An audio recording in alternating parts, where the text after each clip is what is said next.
زرګونو کلانونه ځمکې اخیستې دي، جایدادونه یې اخیستي دي او هغه یې بنګلې او مهرونه جوړ کړي دي. د هغه خلکو تحقیق وکړه چې تاسو سره کوم په کلي کې ناست دي د دې خلک.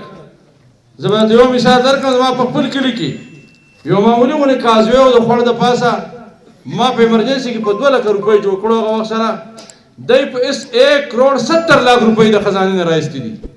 1 کروڑ 70 لاک. نو په 1 کروڑ 70 لاک باندې موږ هغه هوایي لوی پل جوړ کړی دی. که ډېره اډو ګراني شوه زه 10 لکه دې پرې ولګوي، 20 دې پرې ولګوي، 30 دې پرې ولګوي، 50 دې پرې ولګوي، دی دې مخوري. خو د 2 لکو د 1 کروڑ 70 لاک څه نسبت دی رونو؟ په داسې انداز باندې دا عمل دا لوټلی دی.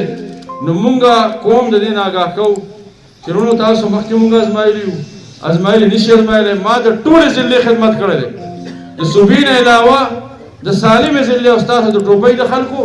نن چې ته په دې تحصیل کې دا سالم ګډونه سوره علاقه دی ته دا ریلیف میلاو دی، دا ما کړي دي. تاسو ټولو ته دا پته ده. او دلته مې باقاعده وزیر اعلی صاحب راوستو.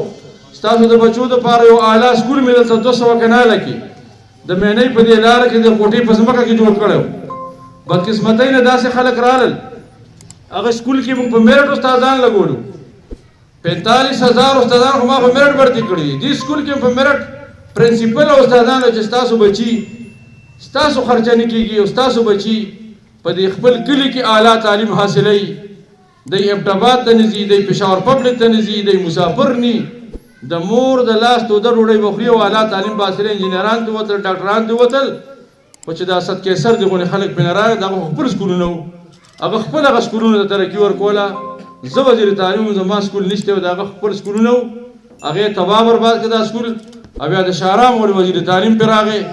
نو دی ته ما په دې چوک د دغه کې ویلو چې دا قسم خلک دا د قیامت لوی علامه ده چې کومو خلکو ته نا اهلو خلکو ته دا ځایونه حواله شول. هغه سکول یې نن ستا تباه او برباد کړ.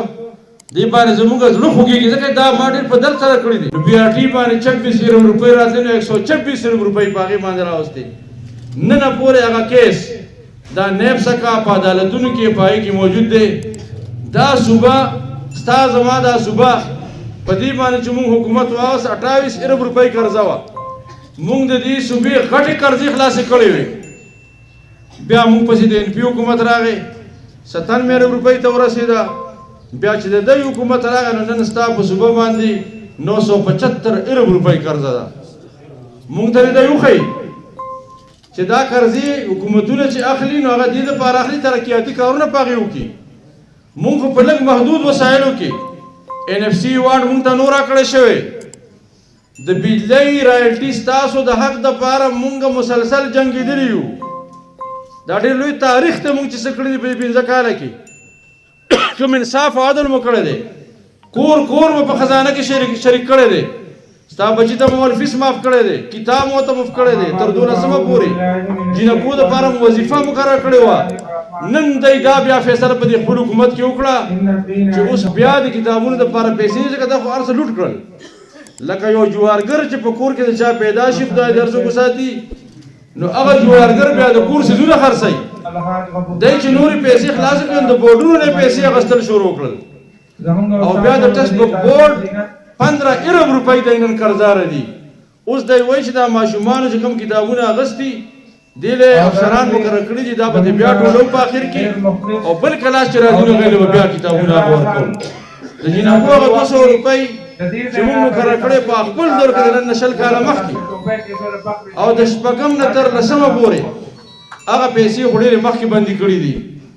نو موږ حیران یو چې دې خلکو د صوبې سره او د قوم سره کومه غداري وکړه، کومه دوکې وکړه.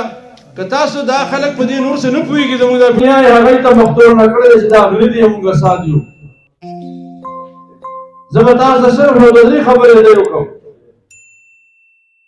بعضې څیزونه داسې چې په هغې هر سړی پوهېږي. تاسو موږ په خپله ژبه کې هغې ته عام حالاتو تاسو 2018 نه لږ مخکې لاړ شئ، د روپۍ استحکام وګورئ، د ډالر پوزیشن وګورئ، د غوړو او د چای او د چینۍ د خپل بنیادي ضروریات چې ستاسو زموږ کوم دي د هغې قیمت خرید او فروخت وګورئ او بیا د 2018 نه بعد وګورئ. د تیلو قیمت وګورئ چې هغه وخت کې څو د سونې قیمت څو دا 3.5 کاله کې چې دې ملک سره څه وشول او کومه ګراني راغله نن تاسو وینئ ګورئ چې نن یو غریب سړی بل بنیادي ضرورت نشي پوره کولی دا دای ته ټاسک ورکړل شوی سی پی کې بند کړ د دې ملک ترقۍ یو بنیادي منصوبه وه او دې سره سره د ملک معیشت بالکل کېر او تباه برباد کړ دې نه علاوه د دې کوشش دا و چې کوم اسلامي دفعات دي په آئین کې هغه وباسي د هغې زه ثبوتونه څو تاسو ته درکوم د ټولو نه اول د قادیانانو لوی مبلغ عاطف دا دی پاکستان ته راوبله